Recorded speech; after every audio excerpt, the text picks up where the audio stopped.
Sebelum pengajian, Abah mau kasih tahu kepada kamu semua, kalau datang mengaji, sebelum mengaji ngobrol dulu yang banyak. Waktu mengaji duduk diam. Apa mau datang ngobrol sedang mengaji? Waktu mengaji itu mendengarkan ngaji. Waktu di pondok sebelum berangkat atau waktu jalan, habiskan dulu obrolanmu. Sudah masuk di masjid, buka kitab, diam, dengarkan pengajiannya. Dengar baik-baik itu. Orang Islam itu dididik dengan 3 perkara. Satu, orang Islam itu harus selalu waspada, takut kepada Allah. Itu didikan Allah. Harus selalu waspada. Wah, ini nggak boleh oleh Allah. Takut, takwa Allah. Yang kedua, nggak boleh orang Islam melakukan jaur. Jaur itu berkhianat, nggak boleh. Nggak boleh.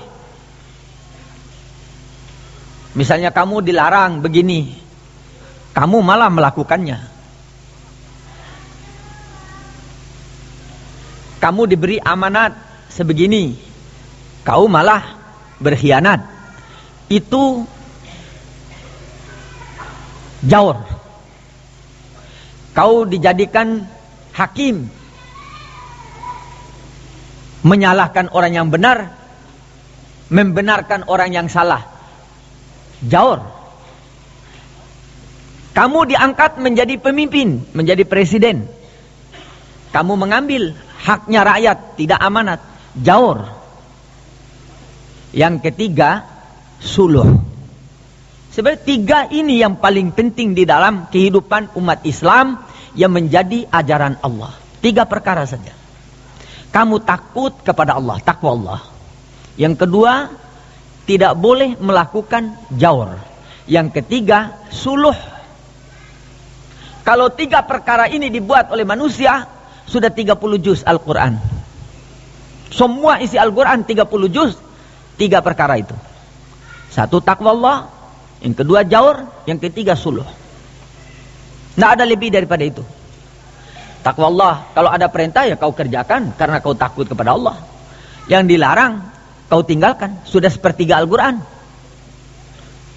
Yang kedua, jaur. Jangan berkhianat kepada sesama manusia, kepada Allah. Yang ketiga, suluh. Kau suluh. Taubat itu masuk ke dalam suluh. Kamu kembali baik dengan Allah. Suluh itu. Kamu lakukan suluh dengan Allah. Berdamai dengan Allah. Saya berdamai ya Allah. Itu taubat. Ya, taubat itu kan rujuk. Bagaimana kau bisa rujuk kalau tidak suluh? Kau suluh dengan Allah. Ya Allah, saya ini dulu berbuat begini, mencuri. Saya mengadakan suluh dengan kamu. Saya minta untuk kamu mengampuni saya dan saya berhenti. Dengan orangnya, jaur kamu. Kenapa ngambil harta orang? Khianat kamu. Ya, minta kepada orang. Minta maaf kepada dia atau kau kembalikan hartanya yang kau ambil. Yang ketiga, suluh. Urusan apapun, suluh itu yang terbaik. Dagang kamu tidak bagus, suluh. Wasulhu khair. Ada orang tidak cocok, suluh. Bercecok, tidak ada henti-hentinya, sudah suluh. Kau benar dan saya salah, kan selesai. Ya tak? Suluh. Apalagi kesulitan di dalam Islam? Enggak ada. Semua 3 perkara ini saja ada di dalam takwa, di dalam jaur, dan di dalam suluh. Dulu saya pernah tanya kepada Habib Soleh Tanggul.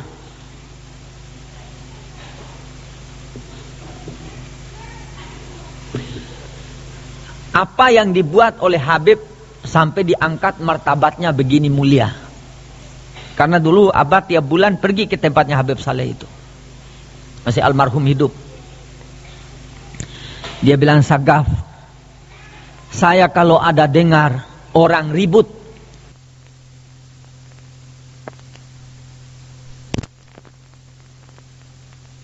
saya tinggalkan rumah saya pergi. Saya pergi kasih nasihat, yang satu kasih nasihat yang satu, sehingga mereka akor. Ini pekerjaan saya yang paling saya selalu istiqamahkan, sehingga saya diangkat oleh Allah Ta'ala seperti martabat ini. Dan saya tahu kalau saya ini waliullah. Dia bilang begitu. Saya bilang mesti ada yang lain lagi, Habib. Yang kedua, saya ingin berbuat yang bermanfaat untuk orang banyak. Saya bilang itu kan susah, Habib. Enggak, gampang. Apa yang gampang? Tiap hari saya urus air. Saya isi air kolam di rumah saya ini tiap subuh itu. Saya lihat benar sebelum subuh itu Habib Saleh itu isi timba air, isi di kolam. Saya bilang kayak itu pakai cebok, ya itu untuk kebaikan. Dia pakai cebok, dia ambil wudhu, dia pakai mandi, kasih bersih badannya, dia cuci pakaiannya di situ. Itu perbuatan saya yang paling saya istiqamahkan. Saya bilang masih ada lagi satu lagi, Habib, 3 saya mau kerjakan. Dia bilang, Sagap, saya kepingin mau kasih makan orang banyak, tapi kemampuan saya hanya 2 perkara. Apa, Habib? Ya di waktu makan kalau ada tamu, saya usahakan tamu itu boleh makan di rumah saya. Dan tiap pagi saya ambil segenggam beras di pantun, apa itu, di tempatnya beras ya, saya ambil segenggam, saya taburkan di halaman rumah saya di belakang. Burung-burung itu datang makan beras yang saya tabur itu setiap pagi. Saya istiqamahkan pekerjaan itu kepada diri saya, sehingga saya diangkat oleh Allah Ta'ala pangkat yang begini mulia kepada saya, bukan karena ibadat saya. Coba bayangkan itu. Wa kana Allahu wasi'an li khalqihi fil fadl. Kenapa Allah Ta'ala memberitahukan seperti ini kepada manusia? Karena Allah itu sangat kaya, wasi'an fi fadlihi, di dalam memberikan fadilah, karunia, rahmat, rizki, jodoh, itu terlalu besar, terlalu luas bagi Allah itu. Tinggal kamu memilih. Tidak ada kesulitan. Ini hatinya para wali itu. Wali-wali Allah itu kalau kau pergi ke rumahnya, saya mau permisi, silakan. Lunak sekali. Karena dia tahu. Ada juga yang larang, jangan, besok aja. Karena dia tahu. Saya mendapat cerita Habib Ahmad Tempel. Habib Ahmad Tempel di Jogja. Datang 2 anak muda Sayyid ziarah kepada Habib Ahmad itu. Sudah selesai ziarah, baca doa, Habib Ahmad bilang, kamu pulang besok. Enggak, saya ini ditunggu ibu saya. Yang satu bilang, yang satu saya ada janji dengan orang di Jogja. Karena Habib itu di desa, di Tempel. Paksa dia. Baru keluar dari pintu, nangis itu Habib Ahmad tuh. Nangis Habib Ahmad Tempel ini. Nangis, betul-betul nangis. Dah sampai setengah jam, dapat berita. Anak muda 2 tadi, goncengan sepeda motor, digilas truk, mati. Terus anaknya Habib Ahmad ini tanya kepada Habib Ahmad, mantunya Habib Muhammad. Kenapa Habib menangis keras-keras waktu anak 2 itu berangkat? Dia bilang, saya minta kepada Allah supaya dimundurkan dia itu digilas truk. Tapi tidak dikasih. Saya maunya dia itu jangan pergi supaya tidak digilas truk. Saya nangis lagi minta kepada Allah supaya diundurkan. Tapi Allah Ta'ala tidak kasih. Habib Ahmad Tempel itu keramat besar. Di Tempel, di Jogja. Ini barakat orang yang mengamalkan 3 perkara ini. Apa pekerjaannya Habib Ahmad itu? Saya ketemu Habib Ahmad tidak banyak, tapi saya datang, selalu mendapat satu keistimewaan. Satu kali saya pergi ceramah di Tulung Agung. Orang-orang berkata, malam Jumat ini Habib Ahmad itu ada pengajian dan ada maulid. Saya pergilah ke Habib Ahmad ini. Sampai di rumahnya Habib Ahmad, karena banyak orang tua-tua, Habib Ahmad di dalam kamar dikerumuni orang tua-tua, saya duduk di luar, di serambi di luar. Masih rumahnya pakai serambi dulu. Sudah saya ngobrol sama anak-anak yang muda-muda yang tidak dipanggil di dalam. Keluar mantunya itu. Yang mana Habib Sagaf itu? Karena saya baru pertama datang ke situ. Kenapa? Dipanggil Habib Ahmad. Jadi dia tahu saya di luar itu, padahal tidak dikasih tahu. Saya masuk, semua Habib-Habib yang tua-tua tadi disuruh keluar. Metu kabeh. Karena Habib Ahmad ini nggak bahasa Indonesia, bahasa Jawa. Nggak bahasa Indonesia, bahasa Jawa melulu. Nggak mau bahasa Indonesia. Istrinya orang Jawa. Sedang saya ngobrol sama datang istrinya naik sepeda. Sudah tua hitam lagi. Marah-marah. Apa kon? Bahasa Jawa itu. Nggak kirim uang. Lihat tuh sepedanya sudah tua begitu. Saya bilang, siapa itu Habib? Itu istriku loh. Coba kau bayangkan. Dia tidak ta'liq istrinya itu, tidak mu'allaqah. Habib Ahmad ini berat, dia ada sakit. Sudah ngobrol sama saya di Saruni. Jadi saya waktu di Tulung Agung tuh ada orang kasih hadiah sarung Samarinda. Bagus sekali sarungnya itu. Saya berkata dalam hati saya niatkan sarung ini kalau sampai di Habib Ahmad, saya mau kasih sarung ini. Itu bicara hati saya di Tulung Agung. Waktu ngobrol, di sarung nih. Saya bilang ada di atas. Saya sudah lupa di dalam tas saya di atas. Saya pergi ambil, saya kasih ini sarungnya Habib. Ya, periksa Nokolo. Suruh periksa dia. Mau kasih tunjuk bahwa dia itu orang dekat dengan Allah. Saya periksa. Jadi wali itu ada tanda-tandanya, bukan sembarangan kau mau jadi wali. Akhirnya kamu kena dukun. Banyak orang sekarang pergi wali padahal itu dukun. Saya periksa di kakinya. Ada ilmunya. Tadi malam saya bicara sama Ustadz Abdul Hadi. Saya itu punya kitab ilmu sihir. Tapi saya tidak mau jadi tukang sihir. Untuk apa jadi tukang sihir? Saya punya ilmunya. Kitabnya 3 jilid, tidak ada di dunia ini, tidak ada. Hanya saya yang punya milik itu kitab. Sisa di zaman Nabi Sulaiman. Kan saya sering bilang sama kamu, saya bisa robah kamu menjadi kambing. Itu saya bisa. Karena ilmunya ada sama saya. Kalau saya marah, saya mau robah kau jadi kambing, bisa. Tapi untuk apa? Kasihan kamu kan? Sudah dijadikan oleh Allah manusia, kok dijadikan kambing. Itu i'tirad. Ya toh? Bertentangan dengan kehendaknya Allah. Nah, itu ilmu sihir itu selalu bertentangan dengan kehendak Allah. Untuk apa kamu belajar ilmu yang jelek seperti itu? Kau kira Nabi Muhammad itu tidak bisa dengan kekuatan batinnya menolak orang mau pukul dia? Jatuh orang itu bisa. Tapi Nabi Muhammad tidak lakukan itu. Karena dia di luar daripada kehendaknya Allah. Dia lebih baik menerima panahnya tembus di belikatnya. Lebih baik dia menerima patah giginya. Lebih baik dia tersungkur di tanah sehingga berdebu di kepalanya dan mukanya. Daripada dia mempergunakan ilmu yang di luar daripada kehendaknya Allah. Itu sebab. Saya bisa angkat kamu. Angkat begini. Kau saya dudukkan di atas sana, bisa saya. Tapi untuk apa saya buat seperti itu?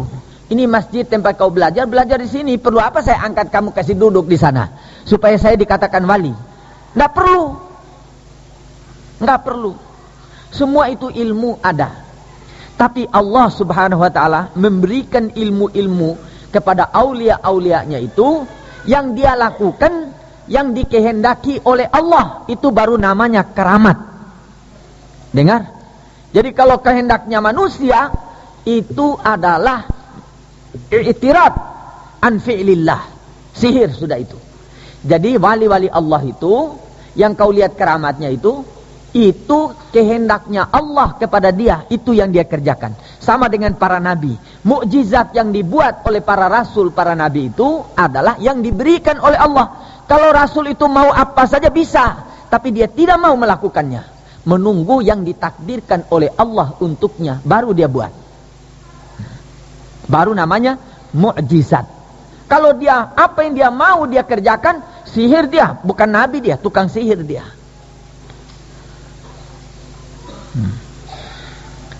Sudah saya ambil sarung, saya kasih. Saya periksa kakinya. Saya bilang, apa sudah saya periksa? Oh no. Dia tanya saya, ada. Tanda kewalian di kakinya. Saya bilang, enggak ono.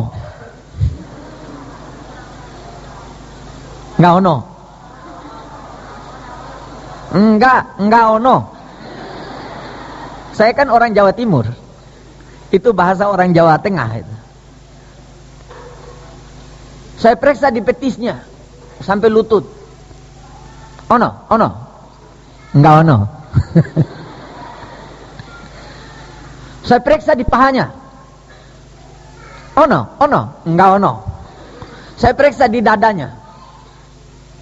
Itu Habib Ahmad tuh dadanya tebal. Ono. Enggak ono. Periksa saya di lehernya. Dia tanya lagi. Ono. Enggak ono. Dia buka kopiahnya. Enggak pakai imamah. Kopiah doang. Taruh dia. Periksa. Kene. Saya takut mau periksa kepala. Saya periksa. Saya ketemui di ubun-ubunnya. Saya bilang kene. Ono.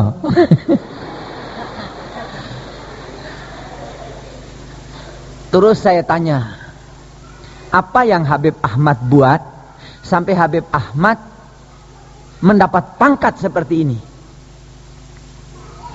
Habib Ahmad itu jawab, saya punya abah sudah meninggal. Ini jawabannya. Abah saya sudah meninggal. Saya sangat sayang dengan abah saya. Tangan saya dipegang, yuk pergi ziarah kubur abahnya di belakang rumahnya. Pergi ziarah kubur abahnya. Jadi Habib Ahmad tuh dia kuburkan abahnya di belakang rumahnya. Ada kuburan sedikit di belakang rumahnya itu. Tiap 5 waktu itu datang ziarah kuburannya, abahnya itu.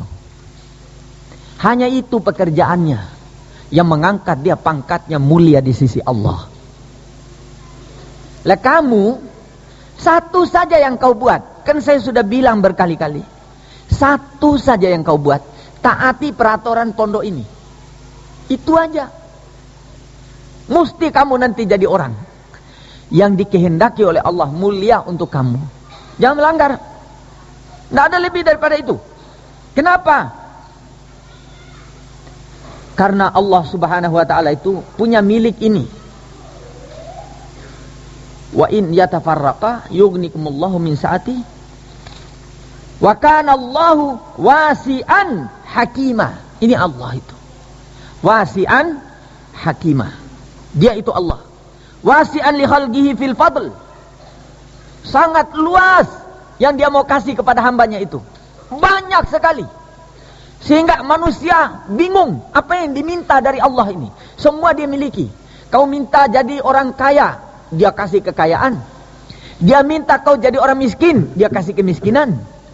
Kamu minta kepada dia untuk menjadi orang alim, dia kasih kealiman kepada kamu. Kau minta jadi wali, dikasih wali kepada kamu. Wasi'an Allah itu. Tapi kamu wangkot. Hakimah fima dabbarahu lahum. Dan Allah itu di dalam memberi sangat hakim. Tidak sembarangan. Siapa namanya? Fikri. Kau kepingin jadi apa? Jadi orang alim. Kalau Allah Ta'ala melihat Fikri ini pantas untuk menjadi orang alim, dia minta tiap hari, ya Allah jadikan saya orang alim. Pantas, dia kasih menjadi orang alim. Kalau tidak pantas, Allah Ta'ala tidak kasih. Karena dia tadbir di dalam memberikan hambanya itu. Jadi dia sudah mengatur dengan sedemikian rupa, dan orang ini cocok dengan apa yang dikehendakinya, itu dia kasih. Kalau tidak cocok, dia tidak kasih. Kamu miskin aja, nggak kaya-kaya, minta, ya Allah jadikan saya orang kaya, nggak kaya-kaya, tambah fager. Sembahyang tidak tinggal, ini tidak tinggal, semua kebaikan tidak tinggal, keburukan kau tinggalkan semua, taubat tiap hari, sembahyang tahajud tidak tinggal, 5 waktu tidak tinggal, semua sunat kau kerjakan. Tapi Allah Ta'ala tidak menghendaki kamu untuk jadi orang kaya. Itu Allah Ta'ala sudah dabar kepada kamu itu, bahwa kau tidak perlu untuk jadi orang kaya, kau jadi begini aja. Jadi dia bagi dengan keluasan yang dia miliki daripada fadail itu, dia berikan kepada hambanya yang dikehendaki menurut kemauannya dan menurut yang pantas dengan kedudukan hambanya. Itu yang dia kasih. Makanya manusia kalau faham ilmu hakiman, tidak akan ada iri dan dengki kepada sesama manusianya. Bersih hatinya. Karena Allah Ta'ala yang kasih dia begitu. Hakim. Saya jatuh cinta kepada siapa namanya ini? Muhammad Musleh. Bukannya dia cantik, hidungnya pesek, hitam, burik lagi, pendek, ya toh? Jalannya nggak bagus. Tapi saya jatuh cinta. Pemberian Allah untuk siapa itu? Bukan untuk saya, untuk dia. Dia itu yang dapat. Ya toh? Kok Abah bisa cinta sama dia, jelek, burik? Allah yang kasih. Hakim. Hakim. Kok enggak yang itu yang lebih cantik? Enggak. Allah Ta'ala kasih dia. Jadi kamu di dalam hidup, supaya tidak punya iri kepada temanmu, fahamlah dengan bahasa daripada sifatnya Allah yang sifatnya hakim itu. Itu Allah. Walillahi ma fis samawati wa ma fil ard. Kenapa kamu itu bingung? Kenapa bingung? Ya toh? Manusia tidak usah bingung. Walillahi ma fis samawati wa ma fil ard. Kalau dia mau turunkan bulan untuk kamu, itu dia punya milik. Kenapa kau repot? Dia mau kasih bulan sama siapa?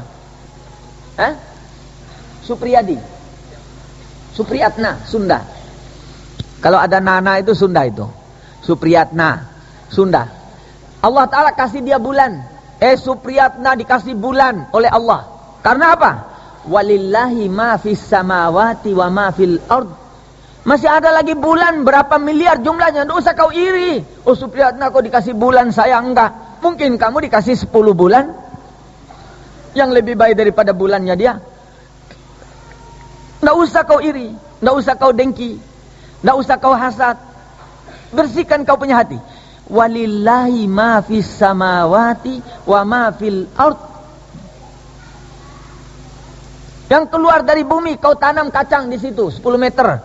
Si Soleh tanam kacang 10 meter. Abdul Hakim tanam kacang 10 meter situ. Si Soleh subur. Walillahi ma fis samawati wa ma fil ardi. Dia yang kasih tumbuh dan subur itu. Tidak perlu kau iri. Kok dia bisa tumbuh begitu? Ini pasti dia pakai pupuk pupuk itu. Enggak usah kau pikir itu. Pemberian Allah. Allah yang memiliki apa yang ada di dalam bumi, di luar bumi. Itu kekuasaan Allah. Miliknya Allah. Walillahi ma fis samawati wa ma fil ard. Walaqad wassaynal ladzina utul kitaba bima'nal kutub min qablikum ay al yahudu wan nasara wa iyyakum ya ahlal Qur'an an ay bi an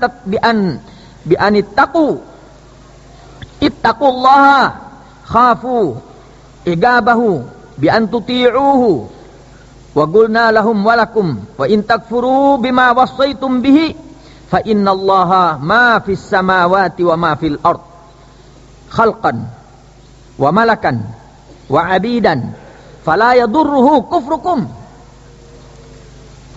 Kenapa sih begitu Allah itu? Kenapa sih? Walillahi ma fis samawati wal ard. Walaqad wassaynal ladzina utul kitaba min qablikum wa iyyakum an anittaqullah. Sudah dari dulu itu orang Yahudi yang menerima kitab, orang Nasara yang menerima kitab, disuruh mereka itu takut kepada Allah. Jadi itu isi Al-Quran itu 3 perkara aja. dijabarkan dengan selebar-lebarnya, seluas-luasnya, kemudian ditafsirkan dengan sepanjang-panjangnya dengan bermacam-macam contoh dan iktibar. Isinya cuma 3 perkara itu: takwa, jaur, suluh.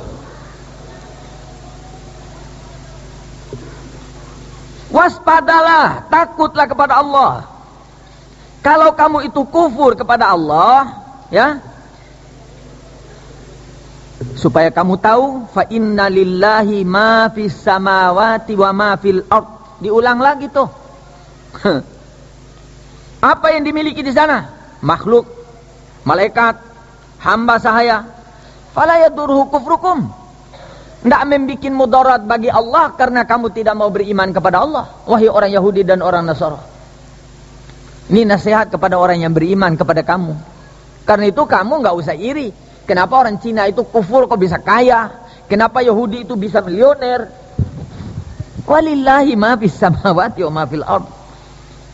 Wasi'an hakimah. Dia mau kasih kepada siapa saja, dia maha luas di dalam memilikinya. Dan kamu harus merasa beruntung kau dikasih iman. Karena kau akan tinggal di dalam surga. Nggak perlu capek-capek seperti mereka di dunia. Gali tanah, bor bumi untuk mendapatkan minyak. Di sana kau tidak perlu. Cahaya kamu 60-70 kali cahayanya matahari. Perlu apa sinar?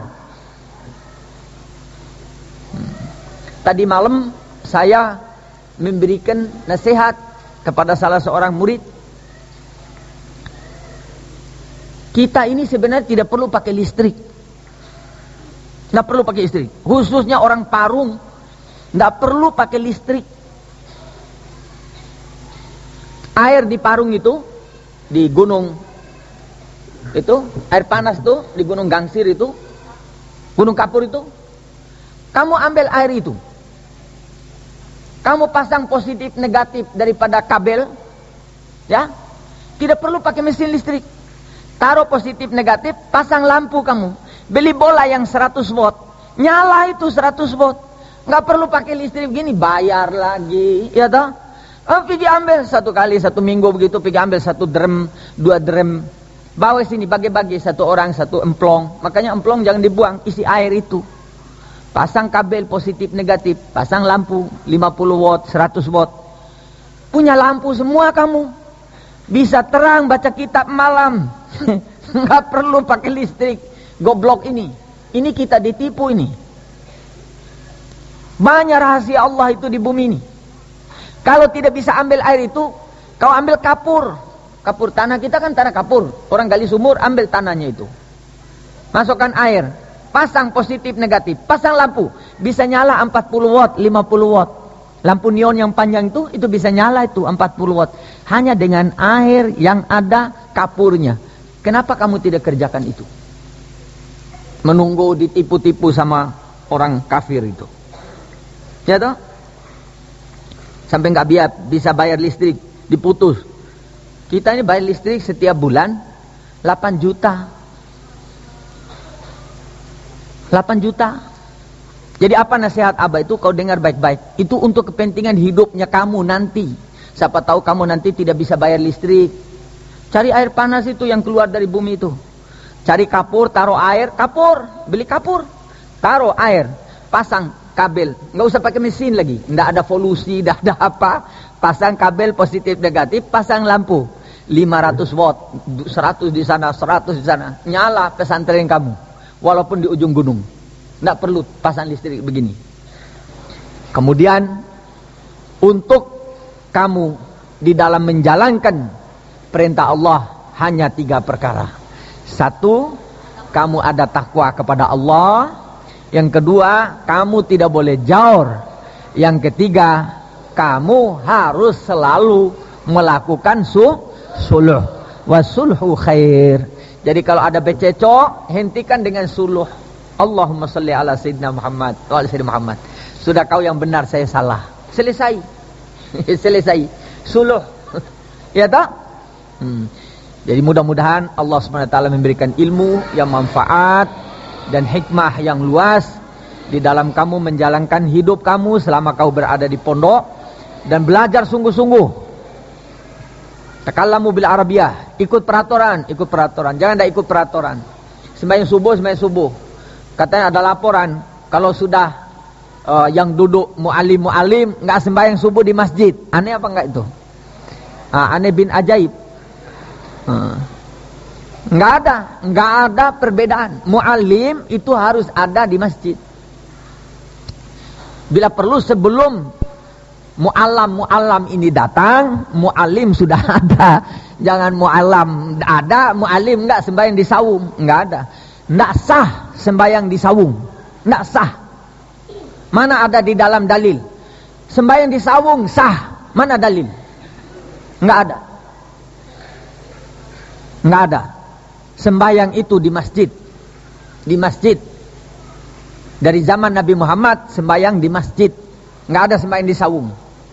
Sembahyang di masjid. Enggak sah sembahyang di sawung. La sholata li jaril masjidi illa fil masjidi. Ini dengar baik-baik. Hadisnya Nabi itu. La sholata. Sudah, jangan pakai interpretasi inilah itu, enggak. La sholata, karena yang berbicara ini Nabi. Kalau bicaranya Abah boleh kau interpretasi. Kalau bicaranya Nabi tidak ada interpretasi. La sholata li jaril masjidi illa fil masjidi. Enggak sah sembahyang orang di rumah kecuali di masjid. Harus sembahyang di masjid. Enggak sah. Mudah-mudahan diberkahi oleh Allah Subhanahu wa taala dan diberi oleh Allah taala rahmat, barakat, rizki, ilmu yang manfaat. Nas'alukal afwa wal afiyah bi jahi sayyidina Muhammad wa ali sayyidina Muhammad bi barakatil Qur'anil Karim wa bi syafaati nabikal amin bi rahmatika ya arhamar rahimin. Anta ja'alana ulama amilin solihin wa taftah qulubana futuhal arifin bi rahmatika ya arhamar rahimin. Wa sallallahu ala sayyidina wa maulana Muhammadin wa ala alihi wa sahbihi wa sallam. Subhana rabbika rabbil izzati amma yasifun wa salamun alal mursalin walhamdulillahi rabbil alamin. Assalamualaikum warahmatullahi wabarakatuh.